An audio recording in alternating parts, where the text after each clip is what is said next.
அறிவார்ந்த தமிழ் சமூக மக்களுக்கு எனது அன்பான வணக்கம். சமீப காலமாக திமுக புதிய தேசிய கல்விக் கொள்கை வைத்து சில பிரச்சனைகளை செய்து கொண்டிருக்கிறது. மத்திய அரசு இந்தியை திணிக்க பார்க்கிறது என மக்களிடையே உண்மைக்கு மாறான பிரச்சாரத்தை செஞ்சிட்ருக்காங்க. உண்மையிலேயே மத்திய அரசு இந்தியை திணிக்க முயற்சிக்கவில்லை என்பது அறிவார்ந்த தமிழ் சமூகம் நன்றாக அறியும். அப்படி இருக்கும்போது திமுக ஏன் இதை செஞ்சிட்ருக்குது?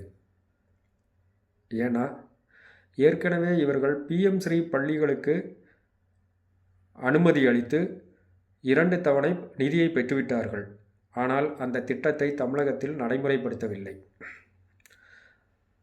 இப்போது 3வது 4வது தவணை நிதியையும் தரும்படி கேட்டதற்கு மத்திய அரசு மறுத்ததால் இவர்கள் இந்தியை திணிக்க பார்க்கிறார்கள் அப்படின்னு புதிய தேசிய கல்விக் கொள்கையை தவறாக மக்கள்கிட்ட கொண்டு போய் சேர்க்குறாங்க. கடந்த 3 தினங்களுக்கு முன்பாக நமது மத்திய கல்வித்துறை அமைச்சர் திரு தர்மேந்திர பிரதான் அவர்கள் ஒரு பேட்டியில் சொன்னாங்க, புதிய தேசிய கல்விக் கொள்கையை ஏற்க மறுப்பதால் தமிழக பள்ளி கல்வித்துறை 2000 கோடி நிதியை அல்ல 5000 கோடி அளவுக்கான நிதியை இழக்கிறது என்று சொன்னார்.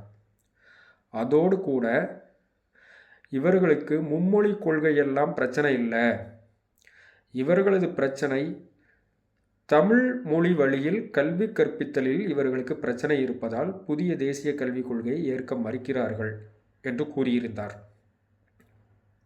ஒரு விஷயத்தில் அதுவும் கூட உண்மைதான். ஏனென்றால் புதிய தேசிய கல்விக் கொள்கை என்பது அனைத்து மாநிலங்களுக்கும் தாய்மொழி வழியில் கல்வி கற்பித்தலை கட்டாயம் என்று சொல்கிறது.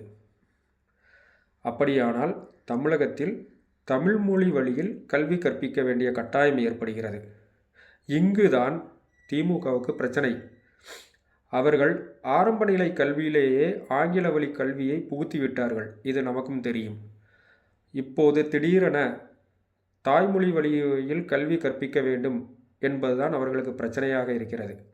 ஏனென்றால் அவர்களது கள்ளத்தந்தையான ஈவே ராமசாமியின் கொள்கைப்படி இவர்களுக்கு தமிழை ஒழிக்க வேண்டும். தாய்மொழி வழி கல்வி கட்டாயம் என்றும் பட்சத்தில் மீண்டும் தமிழ் மொழியை கற்பிக்க வேண்டியது இருக்குமே என்பதற்காக இவர்கள் இந்தியை திணிக்க பார்க்கிறார்கள் என்று எதிர்க்கிறார்கள்.